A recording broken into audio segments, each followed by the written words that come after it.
여기는 자 복 있나니 저희가 긍휼히 여김을 받을 것이며, 마음이 청결한 자는 복 있나니 저희가 하나님을 볼 것이며, 화평케 하는 자는 복 있나니 저희가 하나님의 아들이라 일컬음을 받을 것이며, 의를 위하여 핍박을 받는 자는 복 있나니 천국이 저희 것임이라. 지난주에 여러분 심령이 가난한 자서부터 해서 의에 줄이고 목마른 자는 복 있나니 저희가 배부를 것입니다 라고 산상보훈 중에서 전반부 네 가지를 이야기했습니다. 오늘은 후반부 네 가지를 여러분에게 이야기할 것입니다.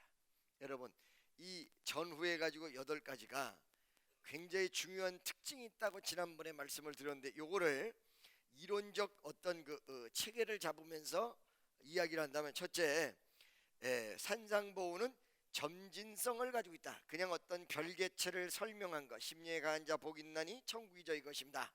애통하는 자 복 있나니 저희가 위로를 받을 것이다 라는 이 내용들이 딱딱 떨어지는 한 문장에서 그냥 별개의 것을 여러분에게 설명했던 것이 아니라, 이것이 유기적인 관계로 연결이 되어 있는데 점진성을 가지고 있다. 즉 얘기하면 점진성이라는 것은 심령이 가난했을 때 그걸로 끝나는 것이 아니라 그것이 구체화되고 좀 더 한층 더 한 단계 높이 올라간다면 긍휼히 여기는 자일 것이며, 이 긍휼히 여기는 자가 조금 더 올라간다면 한 단계 더 높은 그 다음 문장이 이루어지고 그 다음 문장이 이루어지는 그런 관계가 형성이 되어 있다. 그래서 전반부 4개, 후반부 4개도 점진성에서 벗어나는 것이 아니다는 얘기죠. 심령이 가난한 자 복 있나니 천국이 저희 것입니다 라는 내면적 관점이, 그 다음에 두 번째 4가지는 열매적 관점. 앞에 있는 4가지가 마음 중심에서 이루어지는 열매라면, 그 마음 중심에서 이루어진 열매가 겉으로 주변 환경으로, 그 다음에 내 가정으로 확대되면서 나타나는 열매, 이것이 바로 뒤에 4가지 내용이라는 것입니다. 할렐루야. 그 다음에 두 번째, 이 내용은 어떤 부분에서 영적과 어떤 육적인 생활의 유기적 관계의 내용의 특징을 이야기해주고 있다. 그러니까 우리가 육적인 것과 영적인 것은 따로따로 띄워놓고 생각을 하거든요. 저 사람 육적인 사람, 영적인 사람, 물론 맞아요. 그 육적인 사람은 무엇이고 영적인 사람은 무엇일까? 로마서 8장에 보면 육적인 사람과 영적인 사람의 차이를 분명하고도 정확하게 구분해 놓고 있습니다. 여러분, 육신의 모든 것에 의해서 지배당하는 사람, 이거 육적인 사람이에요. 영적인 부분에 의해서 지배당하는 사람, 이 영적인 사람이에요. 그리고 영적인 사람이라고 해서 육적인 생활을 안 하느냐? 밥 먹고 옷 입어야 되고, 그 다음에 걸어가야 되고, 그 다음에 직장 생활해야 되고, 이거 사실은 다 육적인 거거든요. 그리고 영적인 사람이라고 해서 육적인 생활을 안 하느냐? 해요.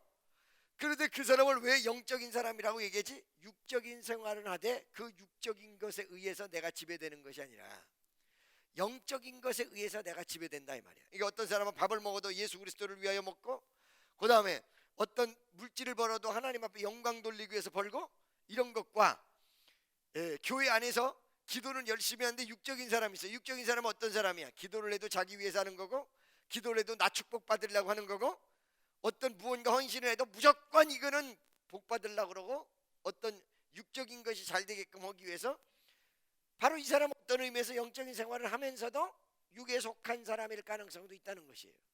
할렐루야. 그래서 생각이 어떻게 돼 있느냐, 이 생각의 내용을 성경에서 뭐라고 얘기하냐면, 육의 생각은, 영의 생각은 생명과 평안이요, 육의 생각은 뭐다? 사망이다. 이렇게 표현하고 있어요. 할렐루야.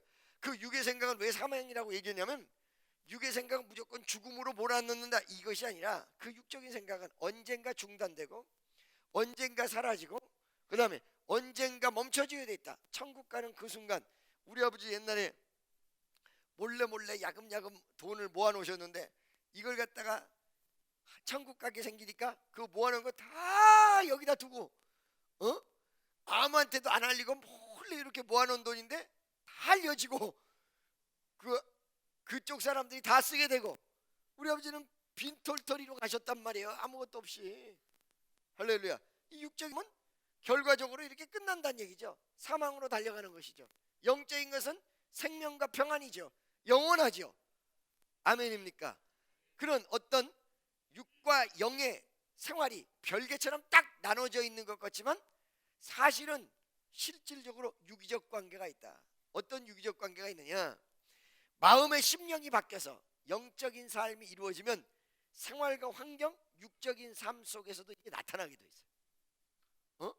얼굴이 기쁨이 넘치고 소망이 넘치고 감사가 넘치고, 그 다음에 그 사람이 스크루지 같이 구두쇠 같았던 사람이 영적으로 제대로 하나님 앞에 딱 섰을 때 내 마음의 심령과 중심이 바뀌며 생활과 환경에 영향력을 줄 수 있다. 그러니까 기도 무지무지하게 많이 하는 사람인데 육적으로 맨날 싸우고 돌아다닌다. 아우, 저 사람은 기도를 많이 하는데 맨날 싸우고 다녀. 사실은 기도 많이 하는 사람이 이렇게 싸우고 다니는 열매가 맺기가 어렵다는 거예요. 이게 잘못됐다는 거예요. 할렐루야. 영적인 것과 육적인 것이 딱 나눠져 있기는 하나 유기적으로 연관돼 있다. 영적으로 제대로 잘 돼 있으면 육적인 열매와 생활과 환경 속에서 나타나도록 돼 있다는 거예요. 많은 사람이 사회에서 막 거짓말하고 사기치고 별짓 다 하고 돌아다니면서 하나님은 나에게 축복 주실 거야 기도하고, 이 잘못됐다는 거지. 이게 열매가 안 맺는다는 거지. 왜? 마음의 내용이, 영적인 모습이 육적인 생활과 환경 속에 그대로 열매 맺게 돼 있고 열매 맺어야 되는 내용을 하나님께서 명령하시고 계시는데 자기는 말이요. 그러니까 여러분 이 설교를 들어도 어떻게 듣냐면 좋은 것만 취하고 나쁜 건 버린다. 설교 내용 속에 나쁜 게 어디 있겠어요?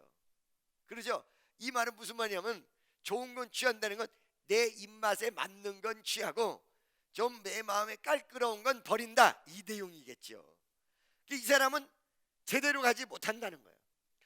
즉 얘기하면 전인격적 영향력을 성령으로부터 받았을 때, 하나님의 말씀으로부터 받았을 때 전인격적인 변화가 이루어질 수밖에 없다. 영적인 생활이 그대로 같이 상관관계가 있기 때문에 오늘 이 산상보훈을 들으면서 마음의 중심의 변화가 꼭 육적인 것 같지만 사실 그 영적인 것이고, 그 다음에 이것이 육적인 생활과 환경 속에 그대로 열매 맺게 돼 있다는 이 사실을 분명히 명심해야 된다, 이런 얘기죠.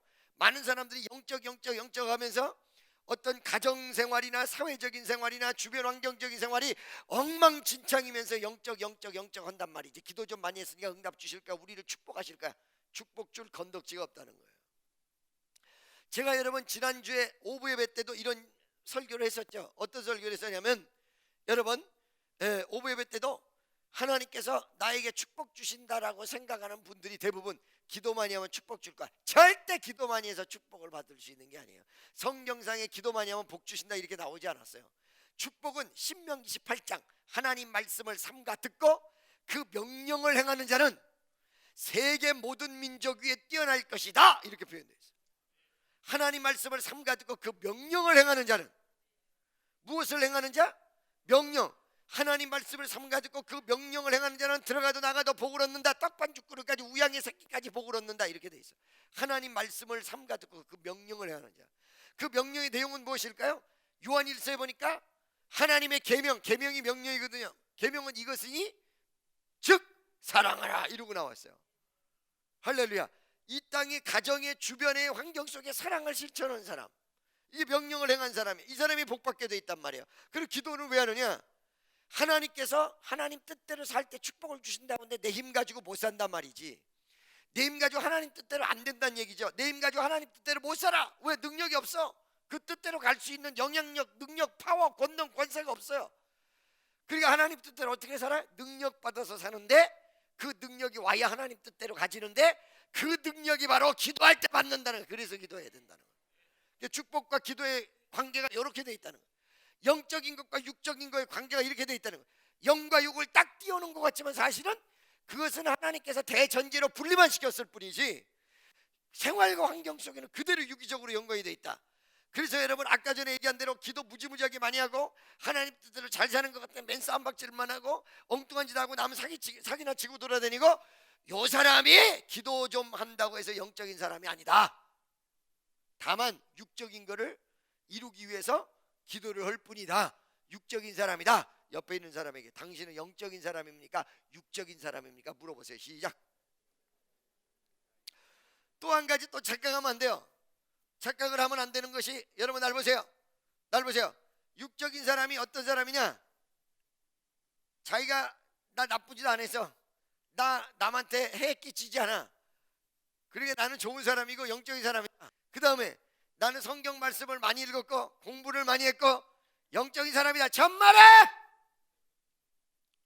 할렐루야. 자기가 많이 한다라고 교만해졌던 모습은 어떡하고? 육적인 사람이에요. 어떤 사람이 나한테 와가지고 목사님 내가 신학을 했기 때문에 성경을 잘합니다. 웃기고 있네. 내 말 잘 들으세요. 신학이란 건 하나의 성경을 보는 학설을 알고 있는 거예요.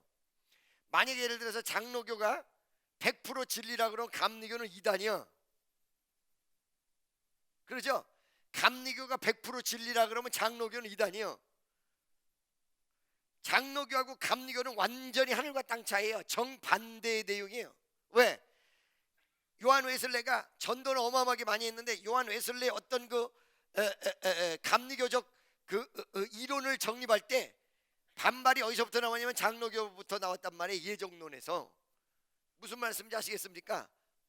죄 짓기로 예정됐다가 시간이 돼서 죄를 짓는다면 이것이 하나님께서 우리를 향한 국률이냐? 이게 잘못한 거지 요한 웨슬레가.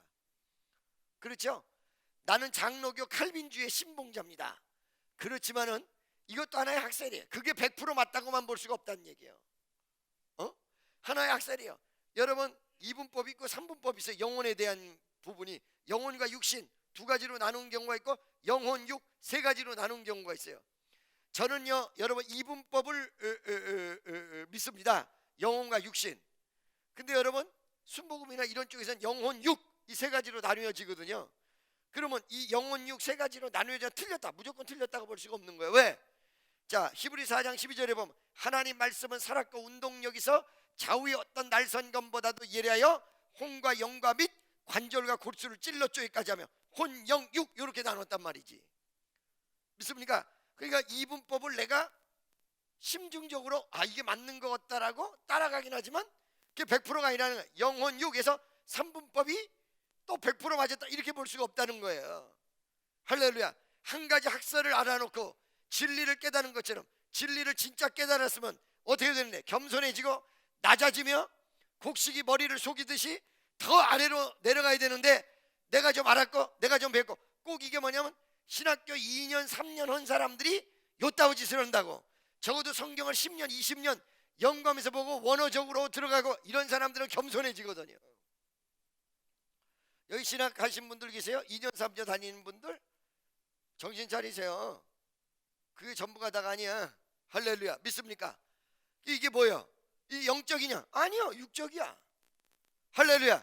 여러분이 얼마나 하나님 앞에 낮아지고 기도하며 성경에서 얘기하는 요구를 이루고 계십니까? 이게 육적인 생활과 영적인 생활이 다 떨어져 있어서 분리되어 있다? 아니요, 유기적으로 연결되어 있다. 할렐루야. 그래서 8가지의 팔복의 내용은 뭐냐면 마음속에서 이루어지는 것이 바깥에 열매가 맺어지고 영적으로 이루어지는 것이 생활과 환경 속에 맺어질 열매에 대한 구체적 내용이며 이 내용을 성경에서 뭐라고 얘기하냐면 이렇게 영혼이 잘된 같이 범사가 잘 되듯이 영적인 모습이 육적으로 이루어졌을 때 그 사람을 복받은 사람이다 이렇게 얘기했기 때문에 산상팔복 이렇게 얘기해요. 복. 할렐루야. 복은 여러 가지 종류가 있죠. 까치복, 네, 참복 뭐 다 있어요. 까치복은 껍질에 무늬가 까치같이 되어 있는 게 까치복. 참복이 맛있어? 네. 그 복이 아니죠 여러분. 어떤 복이에요? 하나님으로부터 주어진 축복을 이야기하는 것이죠. 그러니까 여러분 심령에 가는 자 복이 있나니 천국이 저희 것이며 라고 여러분 육적인 사람들이 이거 별로 그렇게 중요하게 생각을 하는데 이걸 뭐라고 그래요? 천국을 소유하는 복이란 말이에요. 축복이란 말이에요. 여러분과 나에게 이 위대한 축복이 넘치시기를 주의 이름으로 간절히 축원합니다. 자, 앞에 있는 4가지 부분이 어떤 뭐라고 그럴까? 마음적인 부분, 마음적인 심령적인 부분 이런 부분이고 뒤에 있는 4가지가 열매적인 부분이라면 오늘 열매적인 부분을 오는데 7절에 보니까 뭐라고 그랬어요? 국률이 여기는 자는 복이 있나니 저희가 국률이 여김을 받을 것이다. 여러분 여기서 국률이 여긴다는 말이 무슨 말입니까? 앞에 있는 국률과 뒤에 있는 국률이 다르다는 사실을 알아야 돼요. 앞에 있는 국률은 우리가 행할 수 있는 국률이고, 뒤에 있는 국률은 물론 우리도 행할 수 있는 국률이기도 하지만 하나님이 우리에게 주시는 국률이란 말이에요. 할렐루야. 그 앞에 있는 국률은 내가 주변의 사람에게 심령이 가난해지고, 그 다음에 애통하는 마음이 생기고, 그 다음에 마음이 청결하게 되고, 할렐루야, 이런 내용들이 가슴속에 이루어졌을 때 나타나는 바깥의 열매가 뭐냐면 옆에 있는 사람, 주변 사람, 그러니까 영적인 마인드가 제대로 이루어진 사람이 맺어지는 내용의 열매. 오늘 말씀 속에 첫 번째 열매로 얘기하는 것이 무엇이냐면 국률 여긴다. 이 말은 무슨 말이에요? 국률이 불쌍하게 여긴다, 이게. 불쌍하게. 할렐루야. 뭐라고요? 불쌍하게 여긴다. 근데 이 불쌍하게 여긴다는 이 국률의 내용은 앞에 것은 내가 할 수 있는 국률이고, 뒤에 것은 하나님께서 나에게 주시는 국률이라고 이야기하지만, 이 앞과 뒤에 국률이 똑같은 관점의 내용이 하나 있어요. 그게 무슨 말이야? 국률 여기는데 이 국률이 여기는 거 입으로만 국률이 여기는 것이 아니라 실제적으로 put into the action, 액션으로 들어갔어. 행함으로 들어갔어. 내가 가지고 있는 것을 저 사람에게 줌으로, 내가 가지고 있는 것을 주변에게 줌으로 그를 불쌍히 여기는 내용이 실제적으로 바깥으로 드러나는 열매와 그 다음에 행함으로 나타날 수 있는 진짜 국률, 이것을 이야기하는 것입니다. 자, 여러분, 복도방 아저씨가 지나가다가 집 보러 왔다가 슬픈 사람 위로하고 가겠어요? 그냥 가겠어요? 아주머니, 이 집이 늦게 나가도 너무 그렇게 염려하지 마세요. 막 우니까 걱정하지 마세요. 좀 있으면 나갈 겁니다. 이 복도방 아저씨도 와가지고 뭐예요? 나를 위로한단 말이지.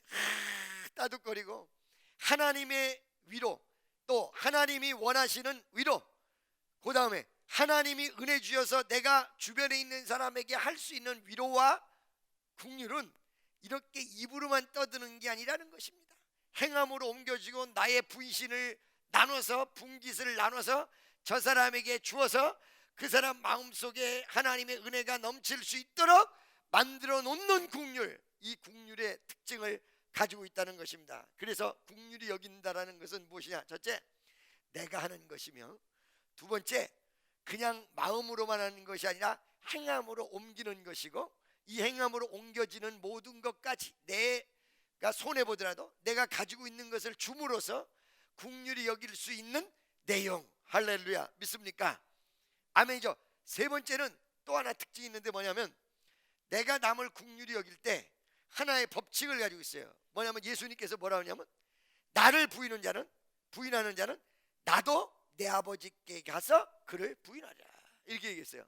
성경이요, 여러분, 가해자에게도 그대로 사랑을 베푸는 아주 위대한, 원수를 사랑하는 사랑의 법칙을 가지고 있습니다. 성경이.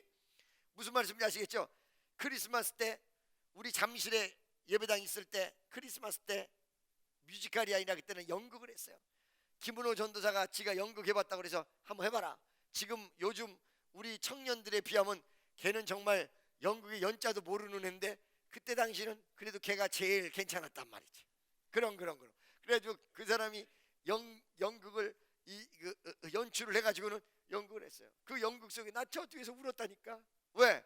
그 연극의 내용이 뭐냐면, 예수님이 십자가에 딱 못 박히는데 옆구리를 갖다가 유대 병정이 옆구리를 찌르는 거예요. 여러분, 제가 항상 얘기지만 예수님이 돌아가신 다음에 옆구리를 찔렀죠. 병자가. 그 왜 찔렀다고 그랬어요, 여러분? 자, 성경에, 구약 성경에 보면 예수님께서 뼈가 꺾이지 않는다라는 표현이 돼 있어요. 근데 이 표현이 굉장히 중요한 말이에요. 왜 중요하냐면, 자, 겉에 육신적으로는 고통을 당했지만 뼈는 상하지 않았다라는 내용은 우리에게 오늘날 굉장히 중요한 부분이, 예수님이 겉으로는 망신을 당했지만 속에까지 사람에게 꺾이지 않았다라는 내용을 함축적으로 얘기하고 있다는 거예요. 우리가 여러분 어느 순간에 어렵고 괴롭고 좌절될 때 약간 겉으로는 어려운 일을 당하고 괴로운 일을 당할지라도 절대 우리는 하나님 앞에 완벽하게 꺾이지 아니하며 수치를 당하지 아니하며 반드시 하나님께서 우리를 책임져 준다는 사실을 믿으시기를 바랍니다. 옆에 있는 사람에게 하나님이 당신을 책임져 주실 것입니다. 근데 이렇게 예수님께서 구약 성경에 뼈가 꺾이지 않는 부분에 대해서 나와 있는데, 신약에 가서 그게 그대로 이루어졌어요. 사실은 십자가에 못 박아 죽은 사람은 무조건 뼈를 꺾도록 돼 있습니다, 여러분. 원래 왜 그렇게 돼 있는 줄 알고 계세요? 죽었는지 살았는지를 여러분 저 위에 매달려 있기 때문에 3일 정도 물을 다 쏟아도 찔긴 사람은 살아있다는 거예요. 여러분 밥을 굶기고 물을 안 먹이면, 밥을 굶기면 남녀를 막론하고 40일 50일까지도 웬만큼 살아있는 사람도 많아요.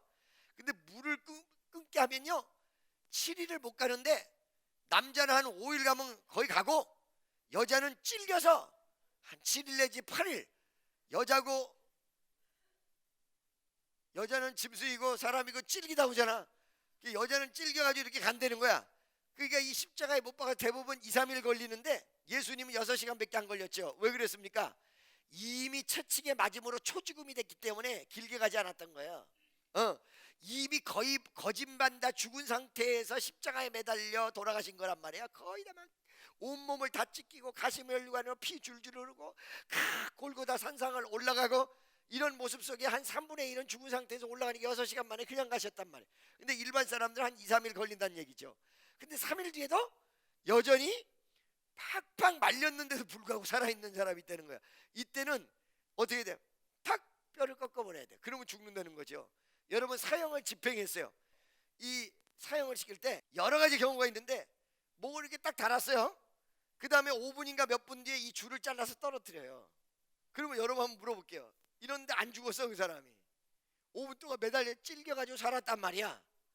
그러면 일사부재의 원칙에 의해서 한 번 적용한 법은 2번 안 적용하거든요.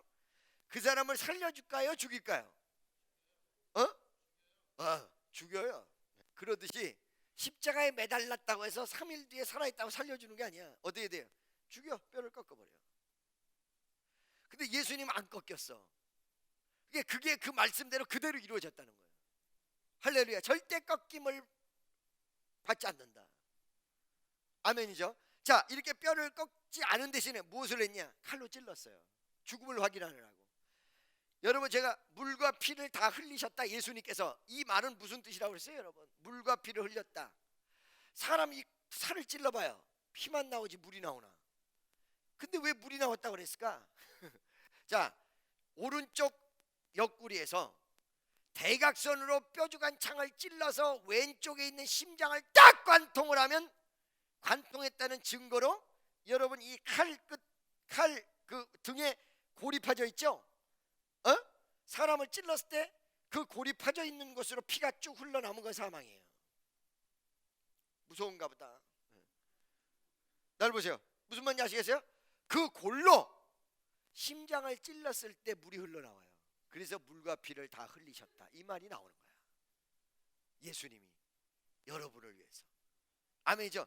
이 창을 찔른 사람이 애꾸눈이었다는 거지. 이렇게 한쪽 눈이 이 창으로 옆구리를 팍 찔렀는데 심장을 관통하는 순간에 옆구리가 팍 튀기면서 피가 튀었는데, 그 피가 어디로 떨어졌어요? 보이지 않는 눈으로 떨어졌다. 근데 이게 보였다.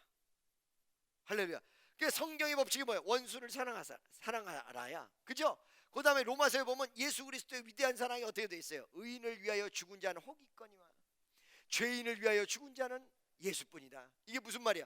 나폴레옹 같이 그 다음에 훌륭한 사람, 아주 대단한 사람, 대통령, 이런 사람을 위해서 자기 몸을 던져서 자기가 대신 죽고 살린 사람, 보디가드들 얼마나 많아.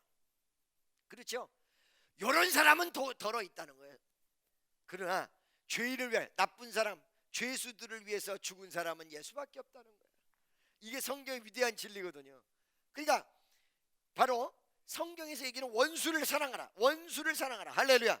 근데 이렇게 어떤 그 포괄적 사랑을 얘기하면서 또 하나 반대적으로 특이하게, 네가 나를 부인하면 나도 내 아버지께 가서 너를 부인하라, 이 말을 했단 말이죠. 믿습니까? 꼭 이거는 눈에는 눈, 이에는 이, 이런 것 같다는 얘기죠. 자, 이 말은 어떤 차이냐? 원수까지도 사랑한다는 것은 예수님의 포용력 사랑을 이야기하는 것입니다. 믿습니까? 자, 여러분, 네가 나를 부인하면 나도 내 아버지께 가서 너를 부인하리라, 이 말은 믿음의 결과론적인 이야기를 이야기한다는 거예요. 할렐루야. 믿지 않으므로 이런 결과가 초래됐다는 믿음의 결과론적인 부분, 불신앙의 결과론적인 부분을 이야기한다는 것입니다. 아멘이죠. 이런 차원에서 바라볼 적에 예수님께서 네가 나를 부인하면 나도 내 아버지께 가서 너를 부인하리라 이렇게만 얘기하고 끝냈느냐? 그렇지 않아요. 이것만 있느냐? 그렇지 않아요. 어떻게 돼 있어요? 1만 달란트 탕감받은 자가 100데나리온을 탕감해 주지 않는 것, 이것에 대해서 얘기하고 있다는 거예요. 성경은 내 죄를 사함받아서 예수님께서 예수 나를 위하여 십자가를 지는데 세상 죄를 지시고 고초당하신 예수여, 예수여, 예수여, 나의 죄 위하여 보배 배를 흘리니 죄인 받으소서.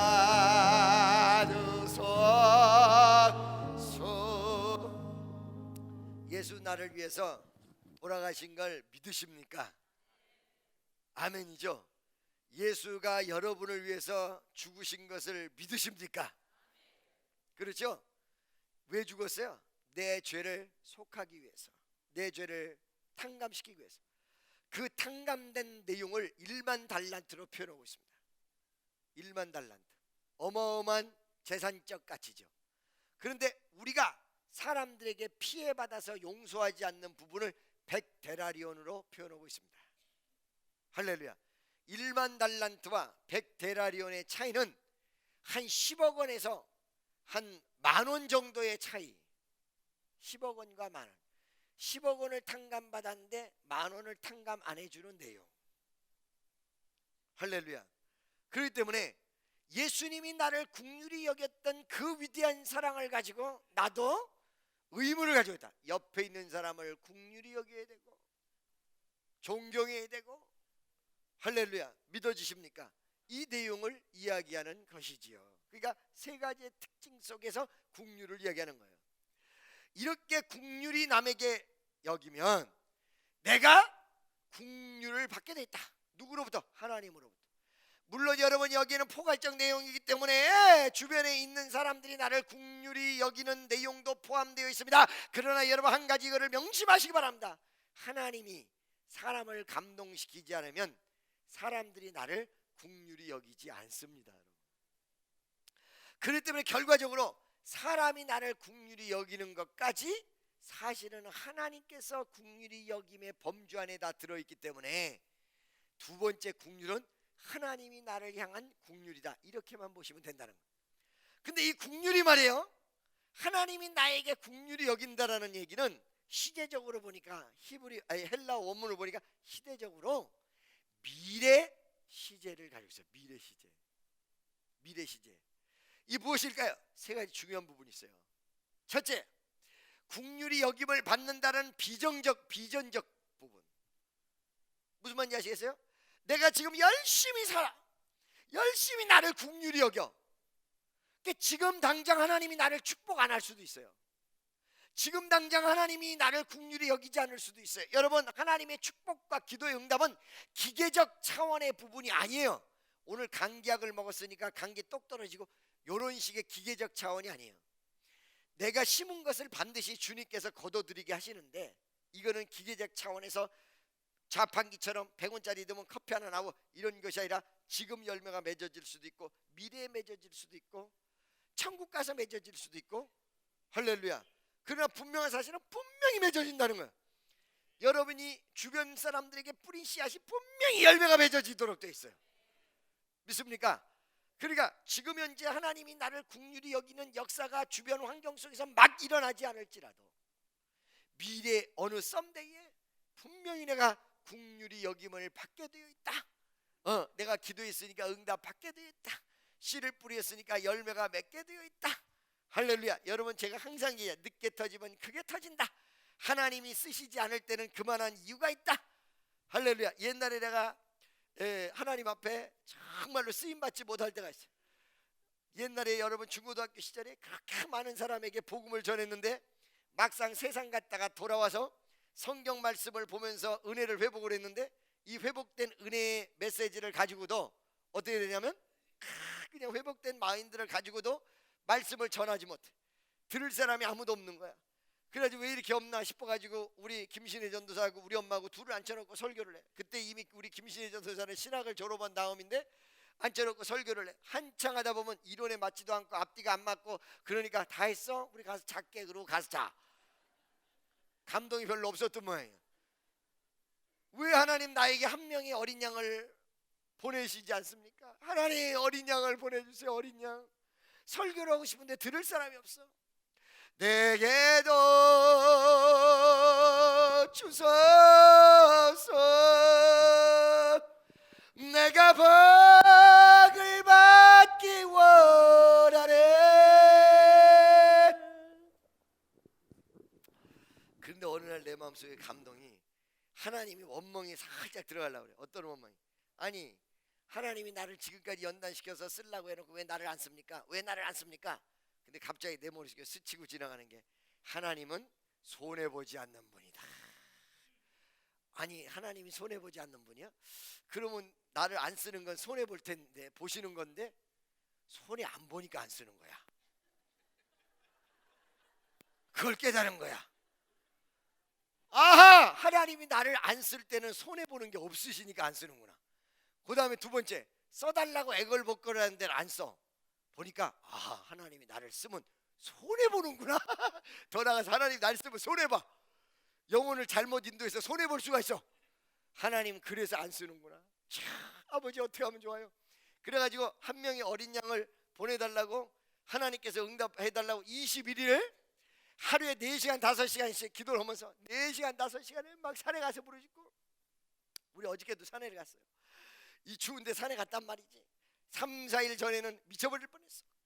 저기 있는 대랑같이 산에를 갔는데 제가 하는 말이, 원래는 제가 긍정적인 저 사람이 원래 긍정적인 사람이라 산에서 내려올 때 난 여기서 기도하고 저 위에서 하다가 이렇게 내려오거든요. 가자 그러면 내려오거든요. 다 내려오는데 내려올 때 항상 할렐루야 오늘 기도가 잘 되고 이렇게 막 간증을 하면서 내려올 때도 있고 막 기분 좋아서 내려올 때도 있는데 한 며칠 전에 그날은요 완전히 맛이 갔어요. 어마어마하게 시달리고 내려온 사람 같이 내려오면서 그러는 거 날 보더니 나 발이 다 얼어버렸어. 감각이 없어요. 감각이. 그 얼마나 추웠는지. 여태까지 산기도 그렇게 많이 했지만 그날만큼 추운 적이 없어요. 저도 엄청 추워. 그런데 참 감사지. 이 엄청 추운 날 옷을 약간 얇게 입고 가야 돼. 그래야 하나님 나를 불쌍히 봐가지고 빨리빨리 응답을 하죠.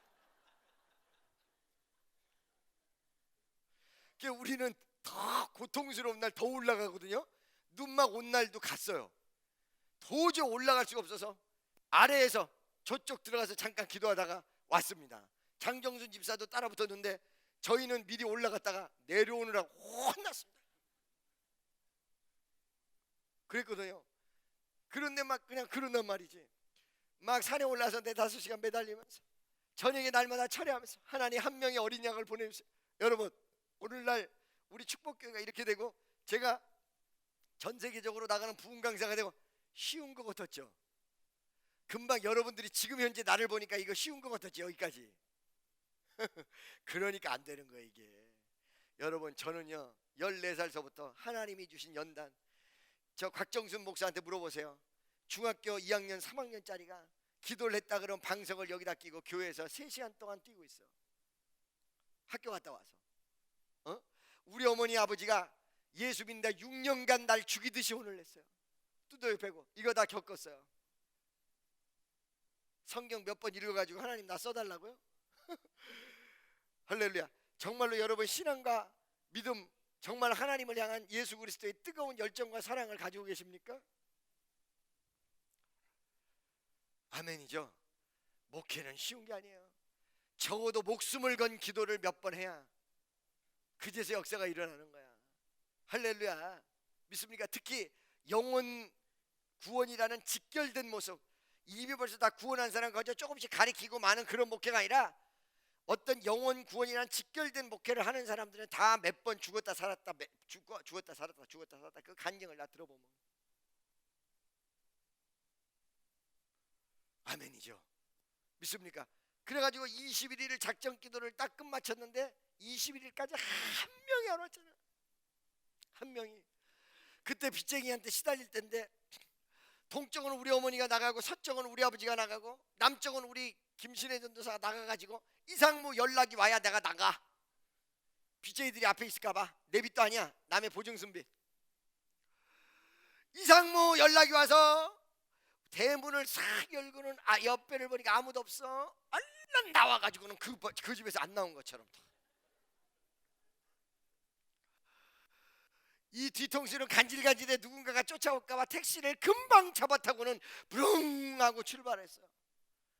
딱 출발했는데 그때 택시기사가 나한테 물었다고 그랬죠. 선생님 예수 믿으십니까? 안 믿게 생겼거든. 안 믿게 생겼어. 교회 다니라고 전달을 하나 딱 주는데 저는 교회 다녀요. 그랬더니 잘 됐습니다. 그러면서 자기 간증을 했다고 그랬죠. 자기 간증. 그 자기 간증 여러분이 들었지만 오늘 다시 한 번만 하겠습니다. 자기 간증을 하는데 어떤 간증이냐? 목사님 4가지 해야 되는데 지금 한 가지도 안 끝나놓고 언제 하려고 그러세요? 첫 번째 이게 중요한 거야. 이 나머지는 뒤에 두 번째, 세 번째, 네 번째는 첫 번째 게 해석이 되면 이게 다 이렇게 다 할렐루야 하니까 들어보세요. 그런데 어떻게 하시려고 그러세요? 내가 딱 탔는데 예수 믿으십니까? 그랬더니 자기 간증을 하는 거야. 자기 간증. 선생님 제가요 정말로 시골에서 내가 예수를 믿고 교회를 다니게 됐는데요, 어느 날 말이죠, 새벽 4시 반에 일어나가지고 아버지랑 같이 농사를 지으려고 그러면 항상 그 시간에 저 멀리서 들려오는 사운드가 들립니다. 탱그랑 탱그랑 탱그랑. 무슨 종소리? 교회 종소리. 저쪽에 교회 종소리가 들려. 저 멀리서. 이 교회 종소리가 들리면서 나는 언제나 저기를 한번 가볼까? 이상하게 마음이 사모하는 마음이 생긴 거야. 원인도 없이 이유도 없이 가본 적도 없는데 이상한 사모하는 마음, 그건 분명히 하나님이 그 가슴을 감동시키고 계시는 중이라 이거지. 내가 거기를 한번 가봤으면 막 사모가 되더래. 그래가지고 나는 언제나 한번 가보나. 그런데 여러분, 이 기도라는 게 딱 무릎 꿇고 앉아서 주여 어떻게 해주시고요, 내일 모레까지 100억을 주시고요, 얼마를 주시고요, 이렇게 무릎 꿇고 앉아서 하는 것만 기도가 되는 건 아니에요. 결코 마음의 중심이 하나님이 보십니다. 그 종소리를 항상 동정으로 다 어느 날 기회 가서 하나님이 기회를 주신 거야. 아버지가 돈 5,000원짜리를 하나를 딱 주면서, 이거 들으신 분들은 다 들었을 거야 아마. 5,000원짜리를 딱 주면서 야, 장에 가서 요거를 사와. 그때 5,000원은 큰 돈이야. 그거를 받고 장애를 가려고 보니까 장애 갔다 와도 4-5시간이 남아. 이 4-5시간에 교회를 갔다 올 수 있어. 이 사람이 마음속에 야, 드디어 나에게 기회가 왔다 그래가지고는 시장 가기 전에 교회부터 간 거야. 딱 갔어. 딱 갔더니 심령대 부흥성에, 간날이 장날인지 심령대 부흥성에 딱 붙은 거야.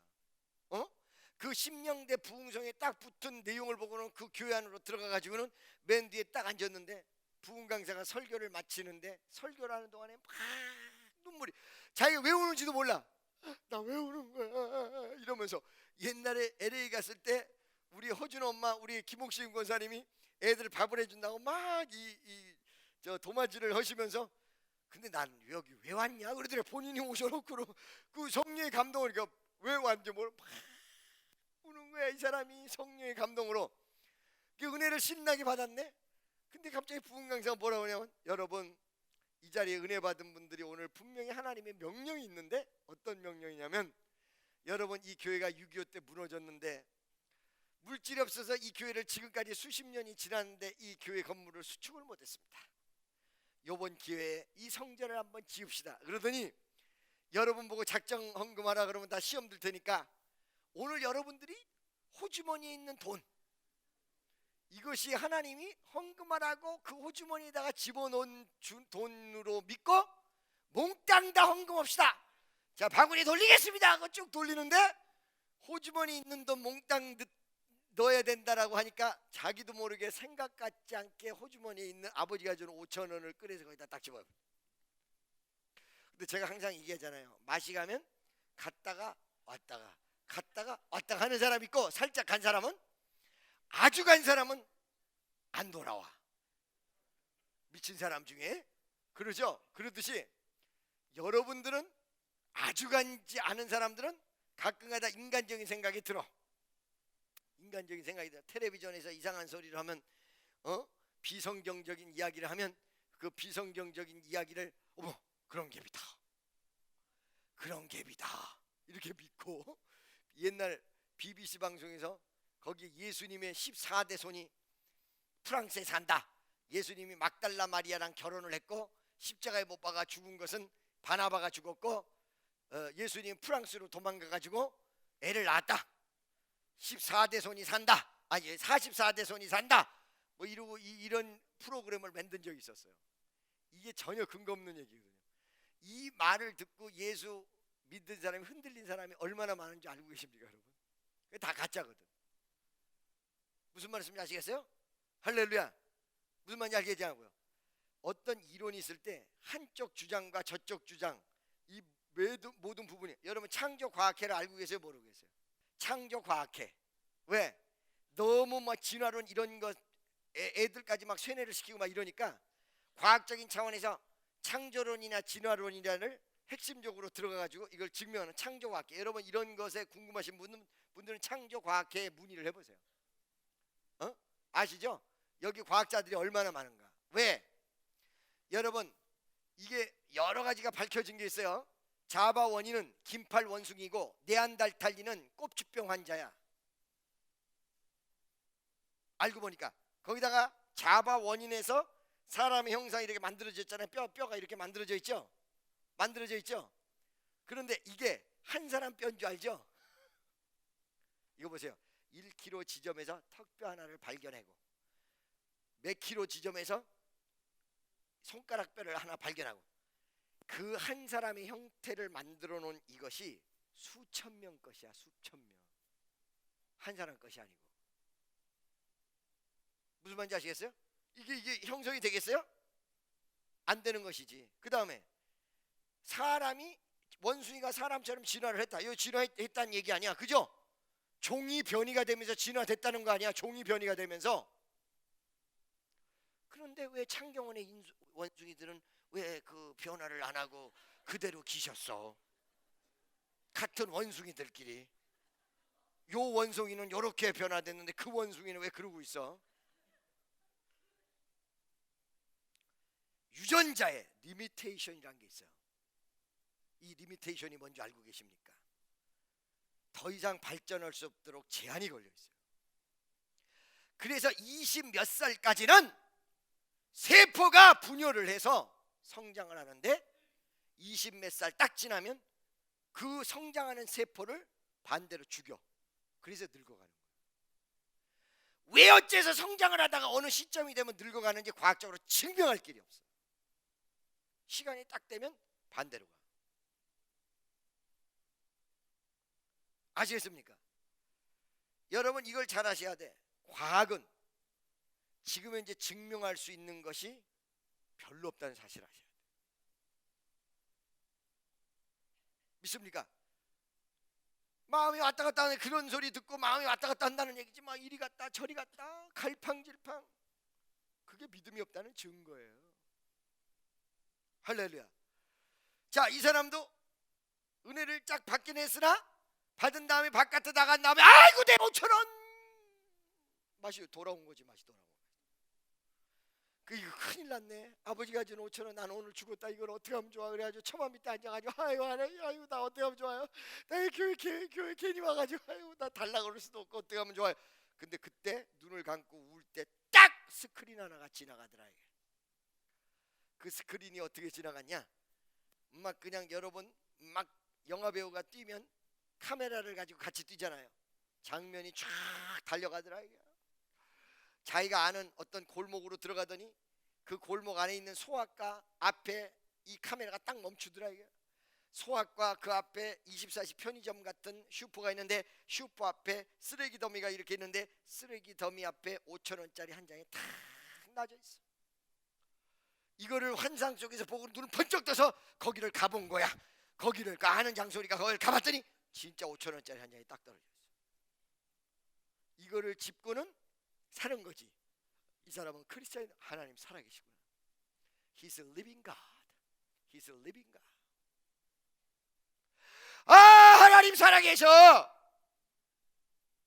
그래서 이론만 가지고 안 돼요. 성령의 체험의 역사가 강해야지.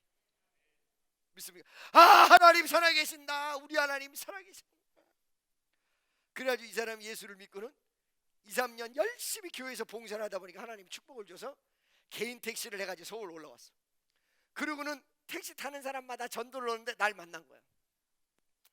그러더니 자기 간증을 하더니 갑자기 뭐라고 하냐면, 근데 목사님, 목사님이래. 그때는 목사가 아닌데, 저기 선생님, 내가 서울에 올라왔더니 새벽 예배를 나갔더니 이 시골 교회에서는 있지도 않았던 일이 있어요. 어떤 일이었습니까? 그랬더니 하는 말이, 이 사람들이 영어로 기도를 하더라. 영어로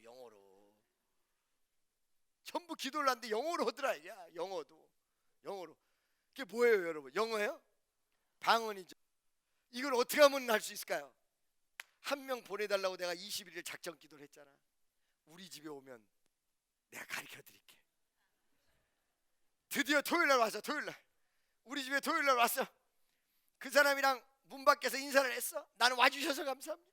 그 사람은 초청해 주셔서 감사합니다. 둘이 인사를 하고 머리가 아주 같이 부딪혀서 박이 터지도록 인사를 하고 방 안에 딱 들어갔는데 이 사람이 너무너무 사모를 하고 오니까, 방언 해야 되겠다는 사모하고 오니까 앉아서 기도 시작하는데 앉자마자 방언이 막 터져. 방언이 다 터졌어. 그 한 명을 보내주는데 이렇게 시간이 걸렸어요. 그 한 명을 그 한 명을 하나님이 보내주신데 이렇게 시간이 걸렸어. 근데 놀라운 사실은 그때부터 사람을 하나님께서 막 붙여줘. 믿어지십니까? 할렐루야, 아멘이죠. 내가 남에게 복음을 전하고 긍휼히 여길 수 없는 이 사람이 하나님으로부터 긍휼을 받겠냐? 교만한 사람에게 하나님께서 역사를 하시겠냐? 내가 저 사람에게 교만만 심어줄 수밖에 없게 돼 있는데.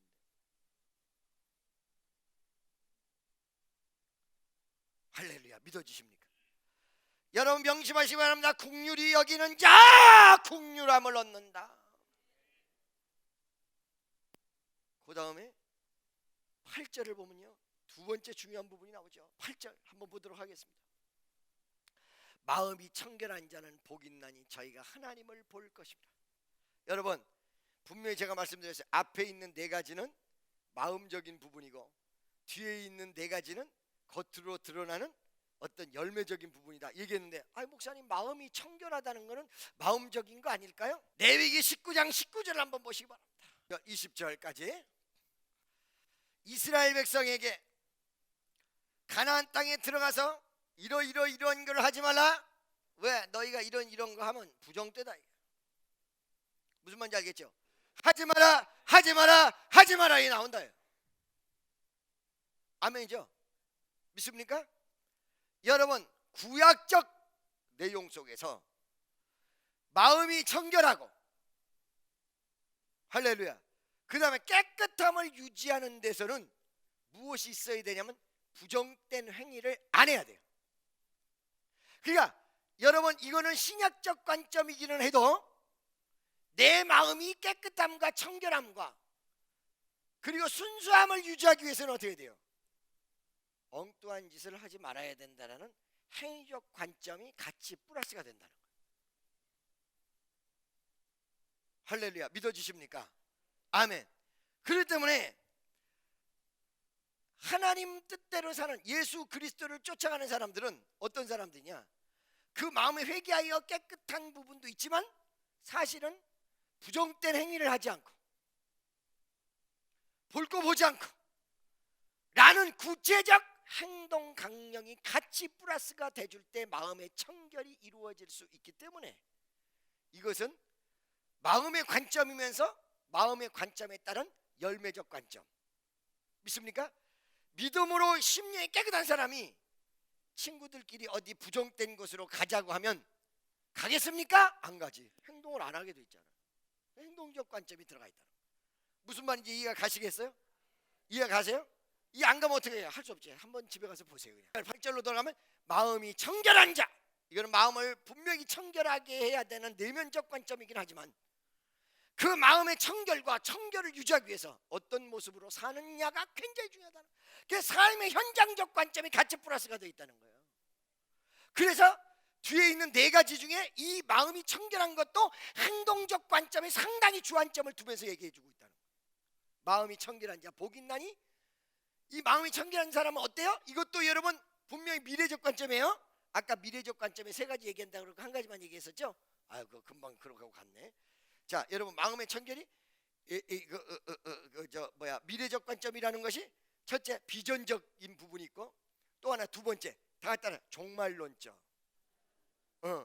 그러니까 국률이 여김을 받는다는 것은 미래에 받는다는 뜻만 있는 것이 아니라 나중에 종말 뒤에 종말에 받는다라는, 하나님으로부터 죽어서 천국 간 다음에 받는다라는 의미도 내포되어 있고, 이 세상이 끝난 다음에 받는다라는 내용도 내포되어 있다. 할렐루야. 미래적 관점. 또 하나는 뭐야? 종말론적 관점. 할렐루야. 미래지향적으로. 그러니까 이것도 하나님을 볼 수 있다는 얘기는 무슨 말이에요? 종말론적 관점. 믿습니까? 할렐루야. 세 번째는 뭐냐면 깨달음의 관점. 무슨 관점? 깨달음의 관점. 혹은 영적인 열매가 맺어지는 관점. 이걸 얘기하는 거거든요. 그러니까 여기서 보면 마음이 청결한 자는 복이 난 저희가 하나님을 볼 것이다. 무슨 말이에요? 이렇게 마음의 청결을 유지하는 사람이 하나님의 역사와 뜻을, 하나님의 속성을 알게 돼 있다. 여러분, 베드로에게 예수님께서 뭐라고 그랬어요? 주는 그리스도시여 살아계신 하나님의 아들입니다 라고 얘기하니까 바요라 시몬아 네가 복되도다. 여러분들이 하나님이 살아있다는 걸 알아서 교회만 나온 분들, 그 교회 나왔는데 정말 하나님의 속성 이런 걸 알아요? 모르잖아. 난 알 필요 없어. 그 알 필요 없다는 그 내용 자체가 그 사람 마음을 맡고 있는 거라는 거야. 모른다는 거지. 예수 10년 믿었어. 예수 10년 믿었는데 여러분 나를 위해서 돌아가셨다는 이 내용적 사실과 하나님의 속성을 여러분 알고 계십니까? 나는 학교 가서 배워서 하는데요. 배워서 아는 게 아니에요. 배워서 알게 돼 있는 게 아니야. 바요라 시몬아 네가 복되도다. 배워도 모르고 안 배워도 아는 사람이 있어. 요한 1서에 보면 뭐라고 그랬어요? 성령의 기름 부음이 너희를 가리킨다. 하나님의 기름 부음이 우리를 가리킨다. 이게 가리킬 필요 없다. 이렇게 하고 나왔다고 성경. 아니 극단적인 표현이에요. 가리킬 필요 없다. 성령이, 하나님의 기름 부음이 가리킨다. 그건 배움이 필요 없다는 얘기 아니야. 배움이 있을지라도 하나님의 감동이 없으면 알 수가 없다는 것입니다. 그 하나님의 속성적 내용은 마인드 속에서, 마음 속에서 마치 스포츠가 물을 빨아들이듯이 하나님의 말씀의 내용을 내가 소화하면서 알게 되어 있는 것이 하나님의 속성이지, 하나님의 속성은 조직신학에 이렇고 이렇다. 나도 조직신학을 강의하는 사람이지만 이러고 이렇다 해서 그 하나님의 속성을 알 수 있는 게 아니에요. 할렐루야. 비전적이고 그 다음에 종말론적이며 세 번째는 깨달음적으로. 국률이 여기는 사람은 국률이 여겨야 된다는 사실과 하나님의 국률의 역사를 느끼고 깨닫는다는 얘기지. 마음이 청결한 자는 하나님을 속성을 깨닫는다는 얘기지. 하나님의 은혜를 깨닫는다는 얘기죠. 하나님의 역사를 깨닫는다는 얘기죠. 이 이론이 아니라 영적으로, 마인드적으로, 전인격적으로 깨닫는다는 거죠.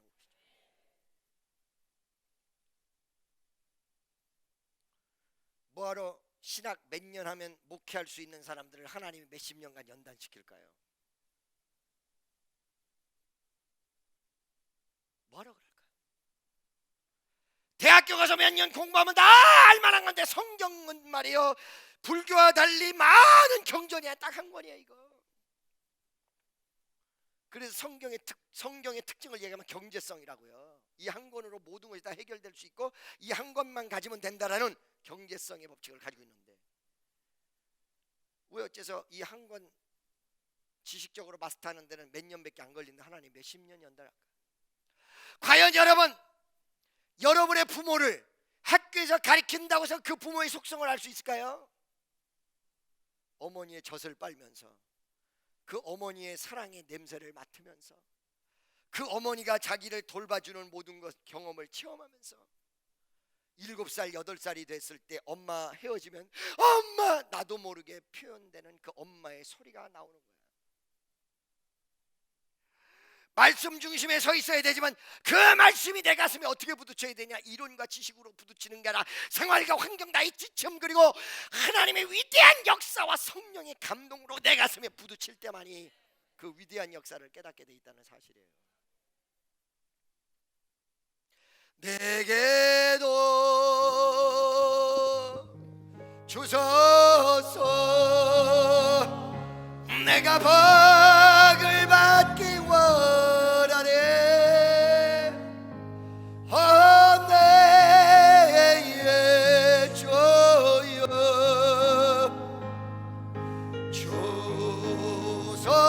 주소서. 다시 한번 내게도 주소서 내가 복을 받기 원하네. 내게 주여 주소서. 명심하십시오. 마음이 청결한 자 복 있나니 저희가 하나님을 볼 것입니다. 여기에 넘어가서 마음이 청결한 상태에서 좀 더 갔더니 이제 9절 화평케 하는 자, 주변을 화평케 하는 것이죠. 할렐루야. 이 주변을 화평케 한다고 해서 좋은 게 좋은 거라고 사이만 좋은 것이 아니라 하나님과 우리 사이에 원수 되었음을 화평케 하는 것입니다. 할렐루야. 그러므로 영적인 것이 바로 되니까 사람과 사람 사이를 화평케 하는 것입니다. 이 모든 내용적 부분들이 이 안에다 들어있다는 것이죠. 바로 저희가 하나님을 아들이라 일컬음을 받을 것이며. 할렐루야. 믿어지십니까? 마지막 의를 위하여 핍박을 받는 자 복 있나니 천국이 저희 것입니다. 한 가지 중요한 사실은 이 팔복이 천국으로 시작해서 천국으로 끝난다는 사실이에요. 할렐루야. 심령이 가난한 자 복 있나니 천국이 저희 것입니다. 의를 위하여 핍박을 받는 자 복 있나니 저희가 하늘나라에서 천국에서 받을 상이 크다. 천국이 저희 것입니다. 할렐루야. 천국으로 시작해서 천국으로 끝나. 여러분, 기독교는 중간에 여러분이 축복을 받던 물질이 많던 뭘 하던 천국으로 시작해서 천국으로 끝나. 이제 천국으로 시작했는데 육체적 파라다이스로 끝나는 사람은 그 사람 보고 뭐라고 얘기하냐면 타락이라고 얘기하는 것입니다. 그 과정에 어떤 관계가 있든 천국으로 시작해서 천국으로 끝나요. 할렐루야. 친애하는 여러분, 2015년도에는 여러분이 정말로 그냥 단순하게 물질 축복만 희구했던 그런 어떤 형이하학적 축복론자들이 되지 마시고 팔복이 넘치는 이 마음의 중심서부터 주변 환경의 모든 부분까지 팔복이 넘칠 수 있는 위대한 아들, 딸들이 되어지시기를 주 예수 그리스도 이름으로 간절히 축원합니다.